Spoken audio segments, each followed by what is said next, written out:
하나님 말씀 같이 한번 이제 보시죠. 하나님 말씀을 같이 보겠습니다. 녹화 잘 해주세요. 오늘 주시는 하나님 말씀은 특별히 오늘은 요한 3서 1장 1절로 4절 말씀입니다. 요한 3서 1장 1절로 4절 말씀입니다.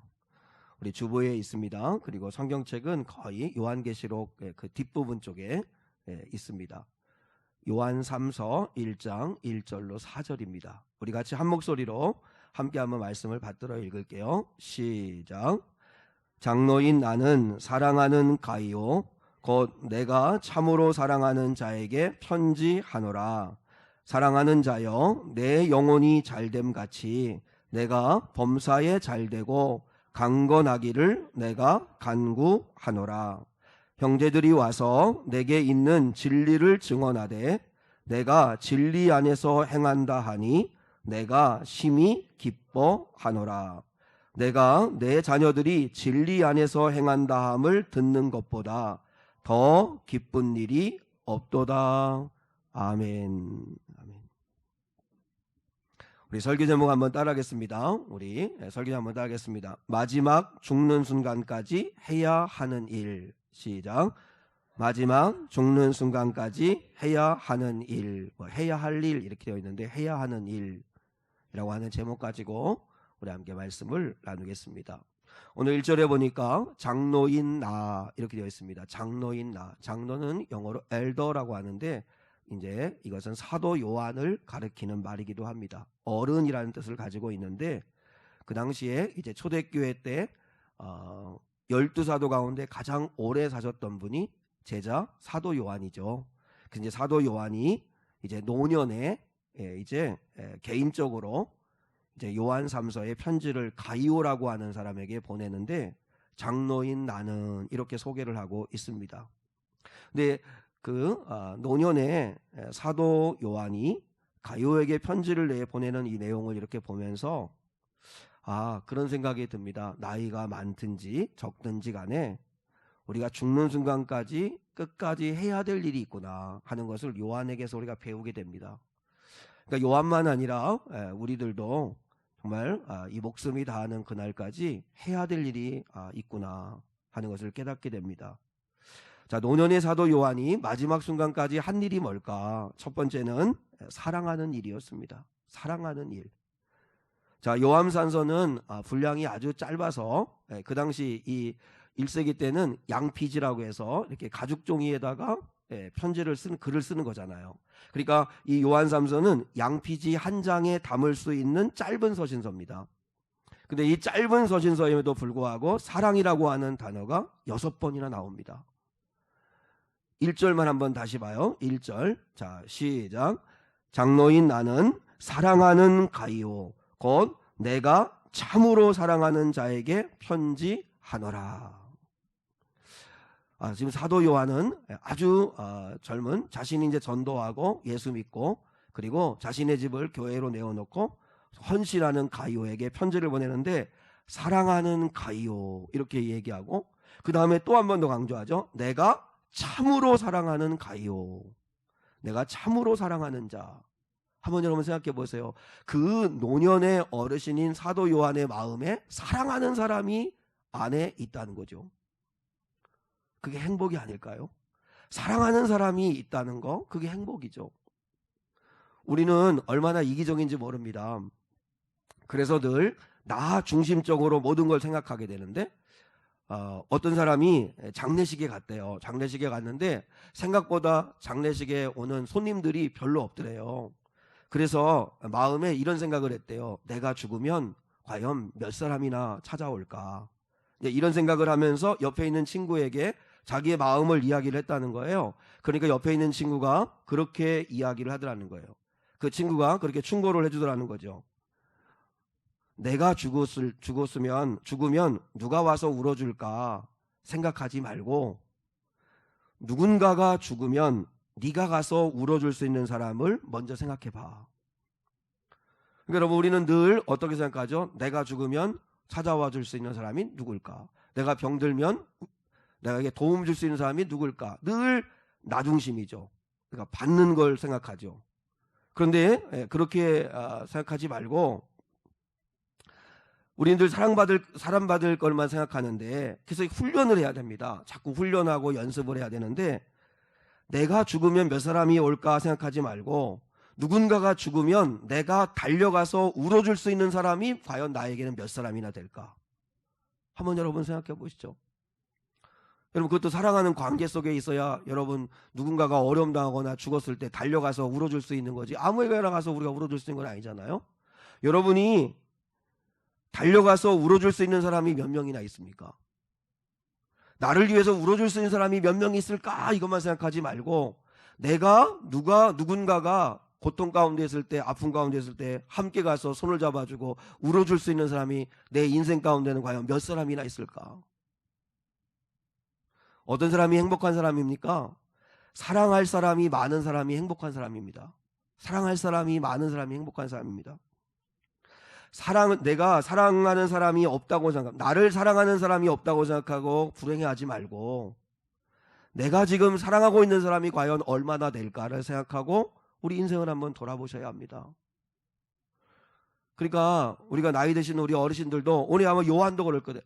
여러분, 그냥 나이만 많은 사람을 우리가 노인이라고 하고, 그리고 성숙한 노인을 어른이라고 하는데, 사도 요한은 진짜 어른이에요. 그 90세가 넘으신 어르신인데도 뜨겁게 사랑하는 사람이 있어요. 그래서 사랑하는 가이오, 내가 참으로 사랑하는 가이오에게 편지한다. 여러분, 사랑하는 사람이 많으면 많을수록 행복한 사람이죠. 나는 사랑받은 게 없어서 불행한 사람이야, 이렇게 생각하지 말고 여러분이 사랑할 사람이 없는 게 불행한 거예요. 사랑할 사람이 없는 거.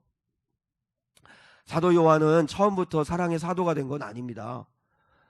젊은 날에는 사도 요한이 처음에 제자로 부름받을 때는 얼마나 성질이 불같은지 예수님이 보다 못해가지고 별명을 붙여줬어요. 너는 보아너게다, 우리의 아들, 천둥번개의 아들이다. 얼마나 성질이 다혈질적이고, 한 번은 어떤 일이 있었냐면 사마리아 땅을 지나가야 되는데 사마리아 사람들이 우리 곳에 유대인들은 들어올 수 없다, 이렇게 길을 막아서니까 사도 요한이 예수님께 뭐라고 하냐면, 주님, 하늘에서 불을 내려가지고 저들을 다 태워버리십시다. 그게 여러분 제자들이 할 말입니까? 아무리 예수 믿는 사람들이 화가 난다고 해서 믿는 자들 향해서 저주를 퍼부으면 되겠습니까? 요한은 그런 성질이 있는 사람입니다. 그랬던 사람인데 나이가 들어가면서 예수님을 모시고 살아가면서 사랑의 사도가 됐어요. 사랑의 사도. 그래서 요한복음을 보세요. 요한복음, 요한 1, 2, 3서, 요한계시록 다 사도 요한이 쓴 건데 얼마나 사랑하고 따뜻한지 몰라요.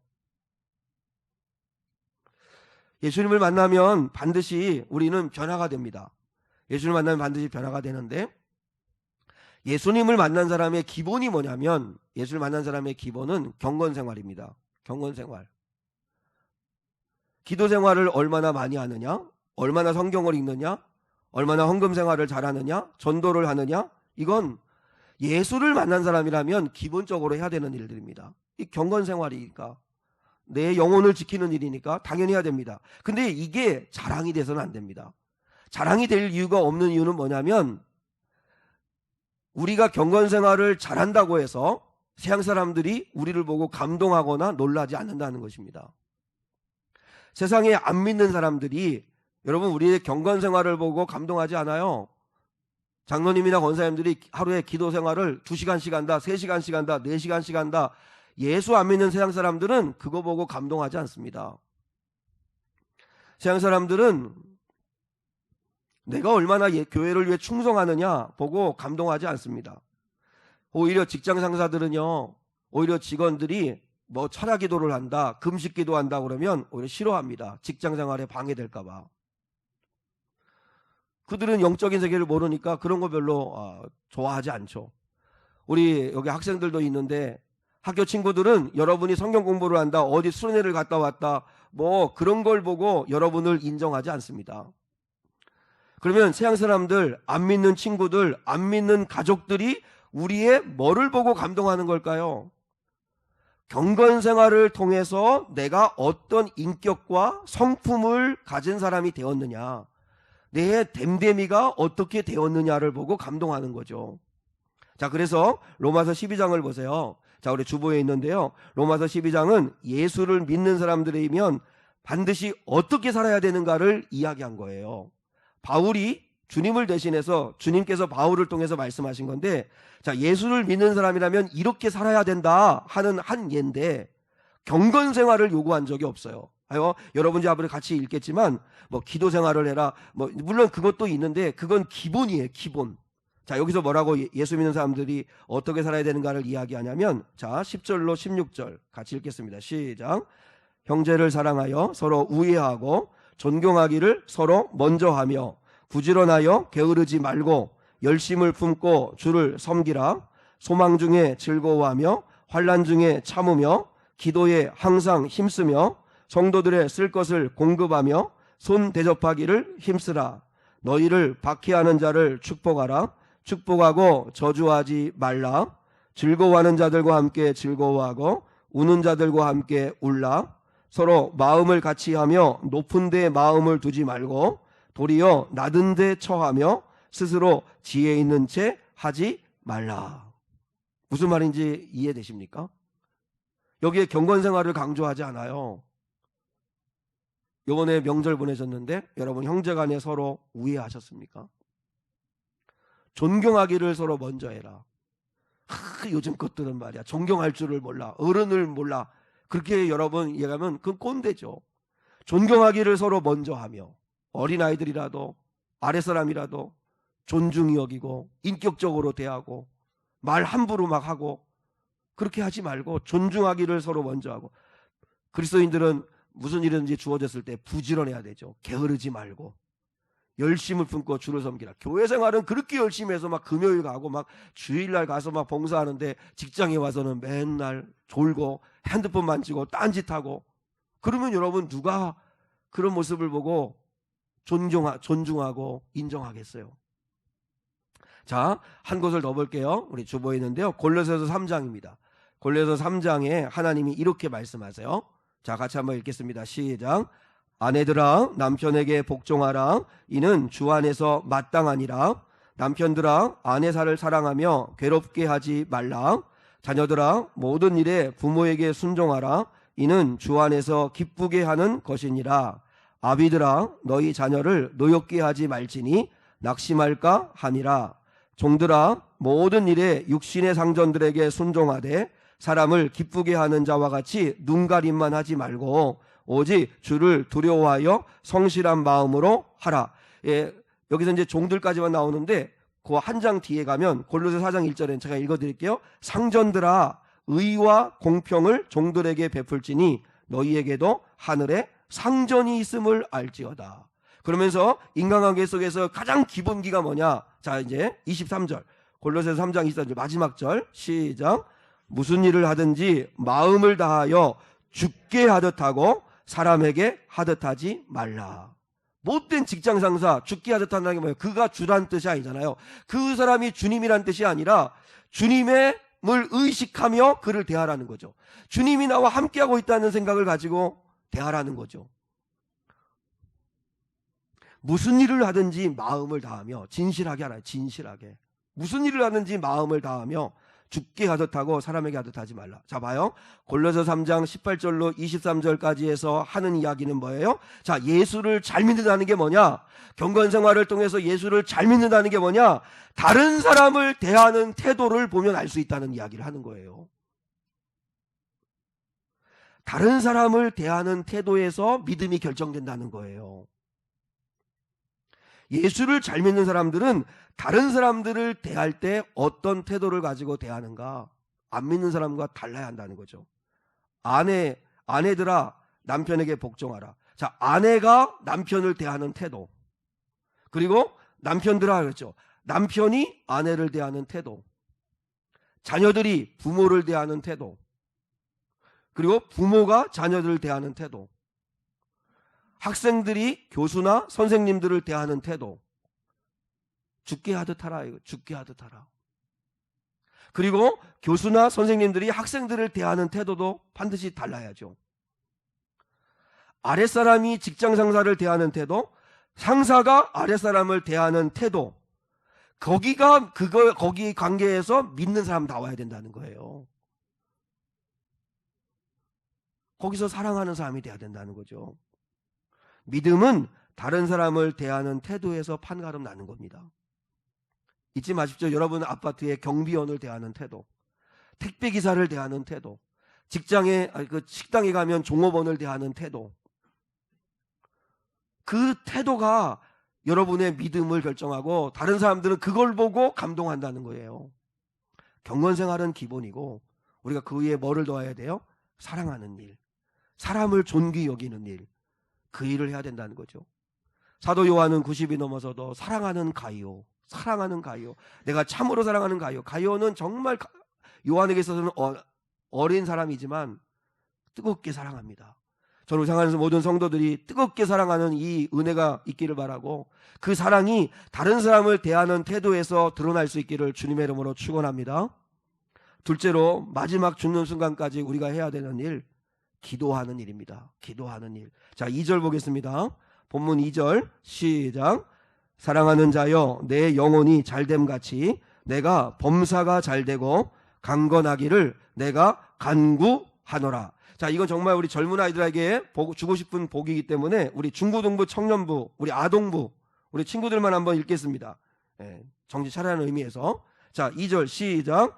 사랑하는 자여, 내 영혼이 잘됨같이 내가 범사가 잘되고 강건하기를 내가 간구하노라. 자, 내용은 다음 주일에 한 번 더 볼 텐데 중요한 건 내가 간구하노라라는 말이죠. 내가 간구하노라. 사도 요한은요, 숨이 멎는 마지막 순간까지도 밤모섬에서 기도한 사람입니다. 사도 요한은 사랑의 사도였으면서 또 하나 기도의 사도였습니다. 나이가 들어도 얼마든지 할 수 있는 게 뭔지 아세요? 누군가를 위해 기도하는 겁니다. 요한계시록을 왜 썼는지 알아요? 사도 요한이요, 밤모섬에 갇혔어요. 자기가 사도잖아요. 예수님을 직접 모셨던 사람이잖아요. 예수님 말씀을 가르치고 예수님이 이런 약속하셨다고 초대교회 성도들을 위로하고 고난받고 핍박받는 그 그리스도인들을 위로해야 되는데 자기가 지금 밤모섬에 딱 갇혀 있으니까 너무 마음이 아픈 거예요. 그래서 밤모섬에서 두고 온 성도들을 위해서 자기도 고생스러운데 기도하다가 하나님이 하늘문을 열어주신 거예요. 내용이 뭐예요? 요한계시록이 네가 두고 온 성도들 믿음 지키면 성도들이 최종 승리한다, 이거 가르쳐 주려고 요한계시록 준 거잖아요. 요한계시록의 메시지가 뭐예요? 승리한다는 거예요. 승리한다. 예수 붙들고 있으면 결국은 핍박 있고 환난 당하지만 승리한다. 바벨론 바벨론 세상 멸망한다. 하나님과 떨어져 있는 자 마귀와 함께 심판받게 된다. 백마를 타고 예수께서 오셔서 그 예리한 검과 같은 말씀으로 저들을 무적행 속에 가두시고 영원한 철장 속에 가두시고, 그리고 그리스도인들은 승리하게 한다. 예수가 신랑이 신부를 위해 단장한 것처럼 거룩한 새 예루살렘을 가지고 오실 거다. 새 하늘과 새 땅이 있다. 하나님의 나라가 있다. 여러분, 승리할 거란 이야기를 해줬어요. 그래서 요한이 위로를 받은 거예요. 어떻게 하다가요? 두고 온 성도들을 사랑하는 마음으로 기도하다가. 우리는요, 여기서 점검을 해야 되는데, 우리 여기 권사님들도 계신데, 나는 이제 나이도 많고 그래서 교회에 할 일도 없고 참 너무나 미안한 마음이다, 이런 생각을 하시는 분들이 있고, 그렇게 말씀하실 때가 있어요. 내가 헌금을 크게 할 수 있는 것도 아니고 돈벌이 하는 것도 아니고 내가 너무나 힘이 없다 얘기하는데, 아니에요. 여러분과 늙어서 죽는 순간까지도 할 수 있는 일이 뭐냐면 누군가를 위해 기도해 주는 일이에요. 나를 위해서 기도해 주는 분이 있다는 것도 참 기쁜 일이에요. 목사님 전류에 기도해 주셔서 감사하고, 장로님 전류에 기도해 주셔서 감사하고. 그런데 여러분, 언제까지 기도만 받는 것으로 감사할 거예요? 나도 누군가를 위해서 기도하는 것이 가장 아름다운 사랑이고, 죽는 순간까지 할 수 있는 가장 거룩한 일이 기도해 주는 일이에요. 그런 얘기 있잖아요. 동생이 자기 친구한테 막 자랑을 하는 거예요. 형이 차를 사줬다고. 우리 형이 성공해가지고 차를 사줬다고 너무너무 기뻐가지고 자랑을 하는 거예요. 그 차를 사줬다고 자랑하는 그 동생 친구를 이렇게 보면서 옆에 있는 친구가 얘기하는 거예요. 야 진짜 부럽다. 그랬더니 너 나 부럽지? 그랬더니 아니 네가 부러운 게 아니라 동생에게 차를 사줄 수 있는 형이 부럽다. 그렇게 얘기했다고 그러죠. 자 여러분, 우리는 누군가가 나를 위해 기도해 주는 게 감사할 일이죠. 근데 언제까지 어린아이처럼 늘 기도만 받는 것으로 감사할 거예요. 이제는 좀 나도 누군가를 위해 주는 사람이 돼야죠. 좀 주는 인생, 기도해 주고 사랑해 주고 좀 주는 인생이 돼야죠. 신앙생활을 여러분이 좀 잘할 수 있는 꿀팁을 좀 드린다면, 우리가 흔히 쓰는 신앙의 언어를 뒤집어 보는 거예요. 제가 지난번에 한번 설교했는데 신앙의 언어를 한번 뒤집어 보다 이거예요. 이제 균형이 잘 잡혀야 되는데, 자 전도 생활이라고 하죠. 예수 믿으면 전도 생활해야 된다. 전도 생활이 뭐죠? 전도를 하는 거죠. 전도를 하는 행위를 전도 생활이라고 하죠. 그래서 시간을 내서 혹시 교회에 와서 같이 기도하고 노방 전도를 한다거나, 아니면 특별히 마음 먹고 누군가에게 찾아가 가지고 시간을 내서 전도한다든지 해야 돼요. 그래서 전도 생활을 해야 됩니다. 근데 뒤집으면 생활 전도죠. 생활 전도. 우리의 생활이 전도지가 돼야 되는 거죠. 우리의 생활이 그냥 일상생활 속에서 전도하는 습관이 있어야죠. 그리스도의 향기를 품고 그리스도인답게 살아가고, 그러면 어느 순간에 모르게 예수 믿는 사람들은 저렇게 사는 거구나 하고 생활 전도가 되는 거죠. 신앙생활을 한다고 하죠. 신앙생활. 신앙생활을 잘해야 됩니다. 근데 반대로 생활신앙이 돼야 되죠. 생활신앙. 신앙생활하면 왠지 주일날 교회 와가지고 11시에 예배 한번 드리면 신앙생활 끝이라고 생각하죠. 대부분 우리 아이들도 그렇고 성도들도 그렇고 직장에 돌아가나 가정에 가서 일주일 내내 신앙생활 합니까? 그 속에서 별로 신앙생활 하지 않고 그냥 일상생활만 살다 오는 경우 많잖아요. 근데 그걸 뒤집어가지고 생활신앙이 돼야 됩니다. 여러분이 가정생활을 하든 직장생활을 하든 학교생활을 하든 교회생활을 하든 그게 다 신앙으로 해야 된다고요. 신앙으로. 그래서 믿는 사람들은, 제가 오늘도 주일날 이렇게 오는데 빌라니까 그 명절 보내고 나서 이렇게 쭉 돌아오는데, 빌라는 이제 집 앞에다 쓰레기를 내놓잖아요. 엉망진창이에요. 여러분 예수 믿는 사람들은 쓰레기 하나 버리는 것도 여러분이 신자답게 버리셔야 됩니다. 대단한 일에서부터 여러분이 믿음을 확인하려고 하지 말고 작은 일상생활에서부터 생활신앙이 돼야 합니다. 생활신앙. 기도생활 많이 해야 되죠. 기도생활이 뭐예요? 기도하기 위해서 시간을 정해놓고 장소를 정해놓고 교회 와가지고 기도하는 기도생활이 필요한데, 반대로 기도를 더 24시간 잘하려면 생활기도가 되면 됩니다. 생활기도. 그래서 일상생활하면서 기도하면 돼. 길을 가면서도 기도하고, 운전하면서도 기도하고, 차를 타고 가면서도 기도하고, 사람을 만나면서도 기도하고, 교회에서만 기도하는 게 아니라 카페에서도 기도하고, 일터에서도 기도하고, 학교에서도 기도하고, 학원에서도 기도하고, 여행 가서도 기도하고, 외국에서도 기도하고, 어디에서든지 생활기도가 돼야 돼요. 생활기도. 그러면 우리는 늘 주님과 동행한 삶을 살 수 있습니다. 기도 생활만 해가지고 교회에서만 기도하는 것만 생각하고 따로 시간 정해놓고 장소 정해놓고 하는 것만 기도라고 생각하지 말고, 여러분의 일상생활이 기도가 돼야 돼요. 여러분, 우리가 죽을 때까지 해야 되는 일은 기도 생활입니다. 대신 기도 생활을 하시되 요한처럼 누군가를 축복하는 기도, 사랑하는 자야 나는 네 영혼이 잘 되는 것처럼 네가 범사가 잘 되고 강건하기를 나는 원한다. 이렇게 누군가를 축복하는 기도를 많이 할 수 있는, 나를 위해서 기도해 주는 사람이 몇 명이나 되지? 그렇게 따지지 말고 내가 누군가를 위해 기도해 주는 사람이 몇 명이나 되지? 그게 여러분의 영성이에요. 지금 여러분의 믿음의 상태예요. 여러분, 기도만 받으려고 하지 말고 많은 사람을 위해 기도해 주는 저와 여러분이 될 수 있기를 축복합니다. 마지막 세 번째, 마지막 순간까지 우리가 해야 될 일은 기쁨을 찾는 일을 해야 됩니다. 기쁨을 찾는 일. 자, 본문 죄송합니다. 본문 3절 4절 먼저 한번 읽겠습니다. 본문 3절 4절 시작. 형제들이 와서 내게 있는 진리를 증언하되 내가 진리 안에서 행한다 하니 내가 심히 기뻐하노라.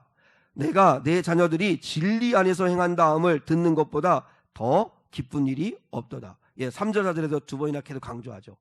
사랑의 그 감정과 비슷한, 나는 기뻐한다. 난 너무 기쁘다. 뭐요? 내가 심히 기뻐하노라. 이거보다 더 큰 기쁨이 없다. 이 기쁨이 뭐예요? 사도 요한이 말하는 기쁨이 뭐예요? 가이오의 집안의 식구들, 그 가정에서 모이는 초대교회 성도들이 예수 잘 믿는다는 이야기를 듣는 것만큼 나는 기쁜 일이 없다. 나는 지금 너무 기쁘다. 너희들이 예수 잘 믿는다는 이야기 때문에 핍박 있고 고난 있고 어려움 있는데도 불구하고 예수 잘 믿는다는 것 때문에 난 너무너무 기쁘다. 봐요. 자, 저를 보세요. 고개를 들어서 사도 요한이 이 입장에 생각해 보면 초대교회 성도들이 자기가 전도하고 애쓰고 수고해서 전도한 성도들이 예수 잘 믿어서 하나님의 복을 받고 구원받는 것이 사도 요한 개인에게 무슨 이득되는 게 뭐가 있습니까? 무슨 물질적인 보상이 있습니까? 무슨 물론 하나님 앞에 가서 상금은 받겠지만 인간적으로 본다면 무슨 이득이 있어요? 근데도 요한은 너무너무 기쁜 거예요. 너무너무 기쁜 거예요. 정말이에요. 목사는 우리 아이들이 예수를 잘 믿는다는 것처럼 기쁜 일은 없어요. 우리 성도들이 예수를 잘 믿게 되었다는 것만큼 기쁜 일은 없어요. 무슨 보상이 주어진 것도 아닌데, 무슨 대가가 있는 것도 아닌데도 그렇게 기쁠 수밖에 없어요. 왜 그렇죠? 우리 안에 예수님이 계시니까. 우리가 예수님을 사랑하니까. 예수님을 잘 믿는다는 이야기를 듣는 것만큼 기쁜 일이 없어요. 여러분, 세상은 힘들고 어렵다고 재미있는 것을 자꾸 찾아요. 여러분, 재미와 기쁨은 비슷한 말 같은데 근본적으로 달라요. 아이들한테 너 왜 공부하지 않냐? 너 왜 공부 안 하냐? 공부 재미없어요. 그렇게 얘기합니다. 직장을 그만둔 청년에게 물어봤습니다. 너는 왜 직장을 그만뒀냐? 조금 다녀봤는데요. 재미가 없어요. 예배 시간에 떠든 아이한테 너 왜 떠드냐? 예배가 재미없어요. 설교가 재미없어요. 알아요. 또 어떤 분에게 너 왜 교회 안 오십니까? 왜 교회 좀 오시지 안 오십니까? 왜 교회 가도 재미가 없어요. 여러분, 사람들이 찾는 건 뭐죠? 재미를 찾습니다. 재미. 그만큼 사는 게 팍팍하고 힘들다는 뜻이겠죠. 그런데 우리가 신앙생활을 하면서 눈 떠야 될 게 뭔지 아십니까? 우리는 재미를 찾는 사람들이 아니라 우리는 기쁨을 찾는 사람들입니다. 기쁨. 기쁨과 재미는 근본적으로 달라요. 여러분, 하나님 아버지의 기쁨이 뭐죠? 하나님 아버지의 기쁨.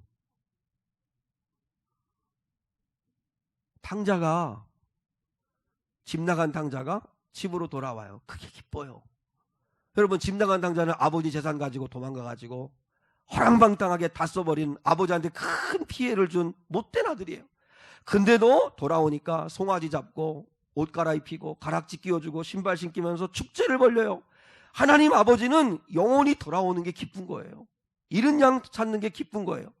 예수님의 기쁨은 뭐죠? 여러분, 예수님이 십자가 질 때 억울해가지고 이를 부득부득 갈면서 어쩔 수 없이 죄수처럼 그렇게 십자가 졌습니까? 십자가가 고통스러워서 겟세마네 동산에서 아버지 이거 지나가게 하시면 안 돼요. 내가 이 잔을 마시지 않으면 안 되겠어요? 그럼 아버지가 아무 말씀 없으니까 아버지의 원대로 하겠습니다. 그리고 십자가를 지시지만 여러분, 십자가 지는 게 무슨 재미가 있어요?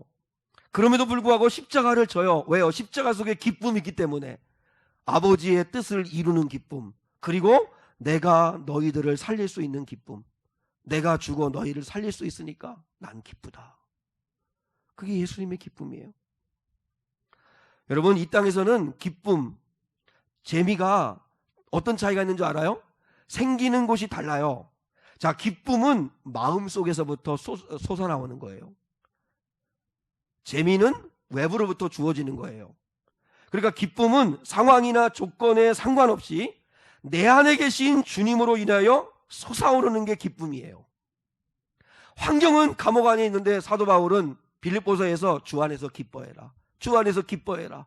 내가 다시 말하노니 기뻐해라. 계속 기뻐하래요. 자기가 기쁘니까. 예수 때문에 환난 받는 게 기뻐요. 그 정신 나간 거 아니에요? 왜 그래요?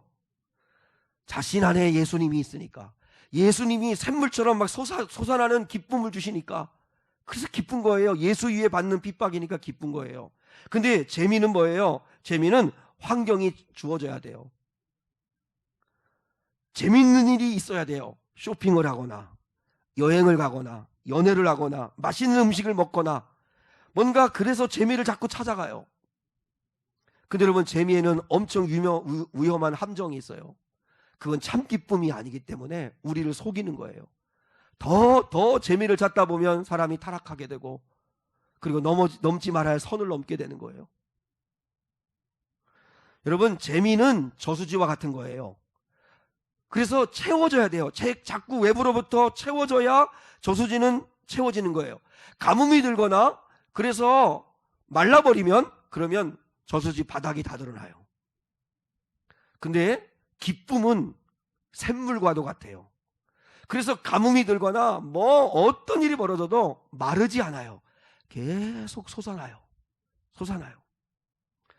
조금만 고난이 있고 어려움이 있고 가뭄이 들면 그냥 쩍쩍 말라버려버리는 그런 심령이 아니라 우리는 기쁨을 가지고 있는 자예요. 그래서 기쁨이 뭐예요? 내 안에 계시는 예수님이에요. 요한복음 4장 13절 14절에 예수님이 이렇게 말씀했어요. 세상에서 주는 이 물을 마시는 자는 다시 목마르려니와 내가 주는 물을 마시는 자는 영원히 목마르지 아니하리니 너희 속에서 영생하도록 솟아나는 샘물이 되리라. 예수가 내 안에 계신 샘물이니까 환경은 너무 어렵고 힘들어도, 근데도 불구하고 내 안에 무언가 기쁨이 있어요. 확신이 있어요. 흔들리지 않아요. 여러분, 예수를 믿는 사람들은, 우리 예수님은 우리에게 재미를 주려고 오신 분이 아니에요. 우리를 재밌게 하려고 오신 분이 아니라 우리에게 영원히 마르지 않는 샘물과도 같은 기쁨을 주려고 오신 거예요. 그러므로 우리 그리스도인들이 목말라야 되는 게 뭐냐면, 우리는 기쁨을 목말라야 돼요. 우리가 정말 눈 떼야 되는 건 재미가 아니라 기쁨이에요. 삭개오의 기쁨. 삭개오 예수 모시고 났더니, 여러분, 돈은 자기가 쓰는데 거기서 제일 기쁜 사람이 삭개오예요. 삭개오가 예수님 모시고 나더니 내 재산의 절반을 구제하는 데 쓰겠다는 거예요. 그리고 내가 혹시 누군가에게 피해를 끼치면 4배로 갚겠다는 거예요. 통장의 잔고는 술술술 빠져나가는데 삭개오는 너무 기쁜 거예요. 비로소 사람답게 살고, 비로소 누군가를 위해 쓸 줄 아는 인생이 되고, 내 안에 계신 주님을 사랑하니까 써도 아깝지가 않고 기쁨을 발견한 사람이죠. 물떠온 하인들, 요한복음 2장에 보세요. 그 사람들은 엉덩이 여러분 땅에 붙이고 의자에 앉아가지고 한 번도 쉬지를 못해요. 계속 뛰어다니면서 심부름하고 수고하고 애쓰는데 하인들이 제일 기뻐요. 왠지 알아요? 물이 포도주로 바뀌는 현장을 자기들이 봤거든요. 예수라고 하는 분이 미지근하고 아무 맛도 없는 물을, 여러분, 우리나라처럼 좋은 물이 아니에요. 그 유대인들의 물은 나쁘니까 거기는 포도주를 음료처럼 먹는 데인데, 그 물을 맛있는 포도주로 바꾸는 게 예수였다는 걸 알고 심부름하니까 너무너무 기쁜 거예요. 여러분, 교회에서 주님을 사랑하는 사람이면 사랑할수록 봉사하는 게 기쁜 거예요. 내 돈 써가면서, 내 시간 써가면서, 내가 땀 흘려가면서 수고하는데도 기쁜 거예요. 나는 그 기쁨을 여러분이 잃어버리지 않았으면 좋겠어요. 근데 봉사하면서도 힘들어 죽겠다고, 너무너무 힘들다고, 내 힘으로만 하려고 하니까 그냥 힘든 거예요. 짜증이 나는 거예요. 근데 내 안에 계시는 주님으로 인한 기쁨. 그래서 여러분 기도하십시오. 주님, 기쁨을 회복해달라고. 기쁨을 회복해달라고. 그리스도인의 가장 큰 기쁨은 주님과 동행하는 기쁨입니다. 우리 찬송가도 있잖아요. 예수를 구주 삼고 성령과 동행하는 삶은, 여러분, 재미없을 수도 있어요. 근데 기쁨이 있어요. 어떤 분들은 신앙생활 재미없다, 예배 재미없다, 그 다음에 말씀 듣는 거 재미없다, 교회 봉사하는 거 재미없다. 예, 맞을 수도 있어요. 근데요, 은혜 받으면 기뻐요. 재밌고요, 기뻐요. 은혜 받으면 예배드림이 기쁨이 돼요. 저는 오늘 찬송하는데 너무너무 기쁘더라고요. 삶은 힘들고 어려워도 은혜 받으면 구원받은 것이 기쁘고, 수고해도 기쁘고, 내 것을 드리면서도 기뻐요. 예수를 믿는 사람들이 합력하여 선을 이루실 것을 믿기 때문에 고통 중에도 기뻐할 수 있는 거예요. 주님을 믿기에 기쁜 거예요. 지금까지 지내온 것이 주님의 은혜임을 아시고, 여러분 주 안에서 기뻐하는 거룩한 종들 될 수 있기를 주 예수의 이름으로 축원합니다. 우리 이 시간에 우리 찬양, 은혜 찬양을 드릴 텐데, 내가 누려왔던 모든 것들이, 내가 지나왔던 모든 시간이, 내가 걸어왔던 모든 순간이 당연한 것 아니라 은혜였어. 여러분, 모든 것이 은혜입니다. 그래서 기쁜 겁니다.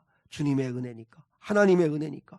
우리가 이 찬양 같이 한번 드리고 한번 기도하시겠습니다.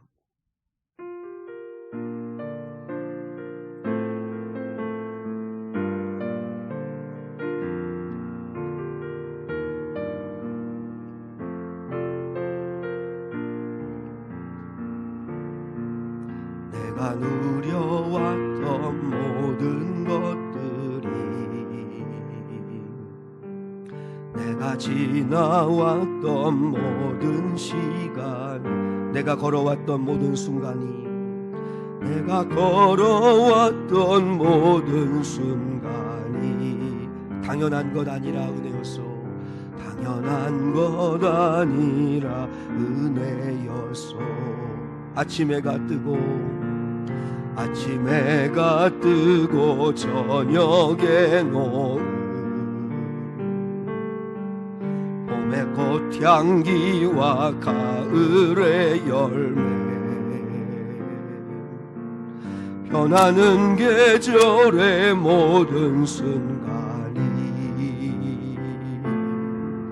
당연한 것 아니라 우리 믿음으로 모든 것이 은혜, 모든 것이 은혜, 은혜.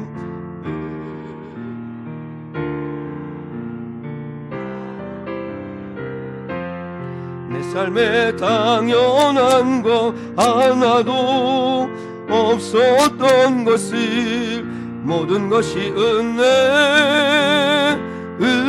은혜였소. 내가 이 땅에 태어나 사는 것, 어린아이 시절과 지금까지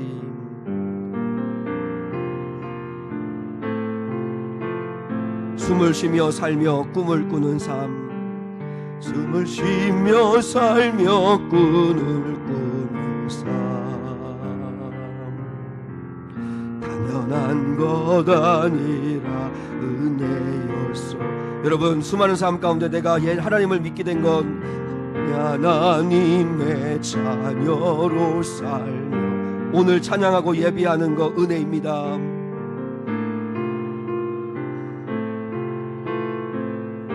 복음을 전할 수 있는 축복이, 복음을 전할 수 있는 축복이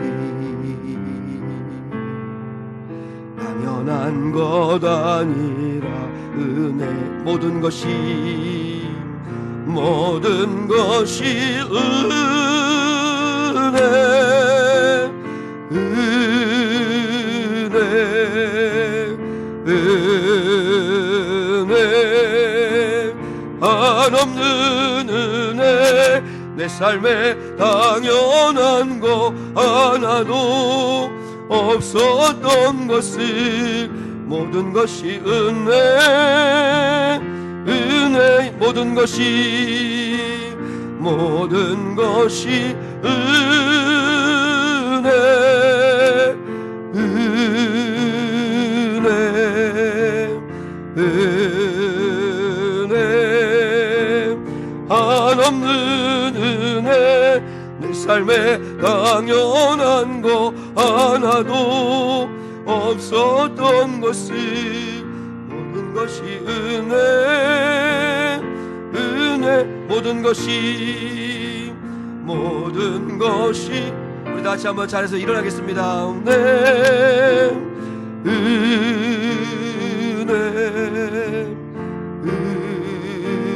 은혜, 한없는 은혜. 내 삶에 당연한 거 하나도 없었던 것을 모든 것이 은혜였소.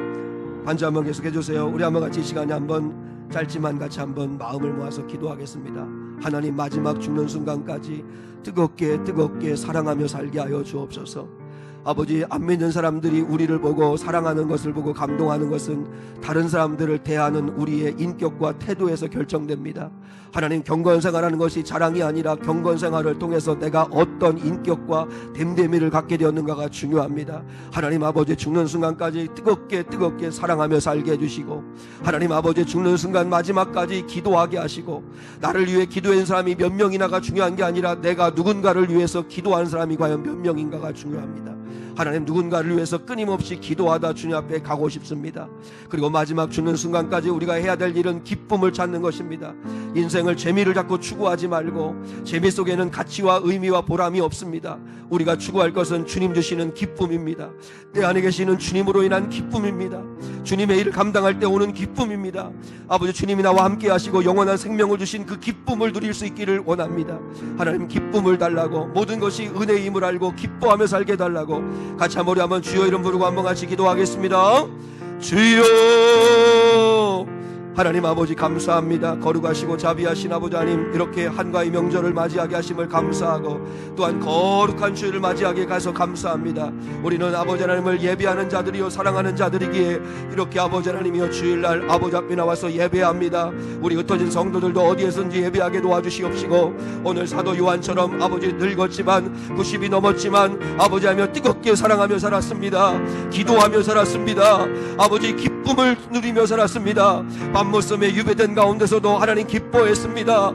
하나님 아버지, 어떤 상황 속에서도 조건과 환경이 중요한 것이 아니라 내 안에 계시는 그리스도로 말미암아 영원히 아버지 또한 주여 마르지 않는 샘물과 같은 아버지의 주시는 기쁨으로 말미암아 아버지여 달려갔습니다.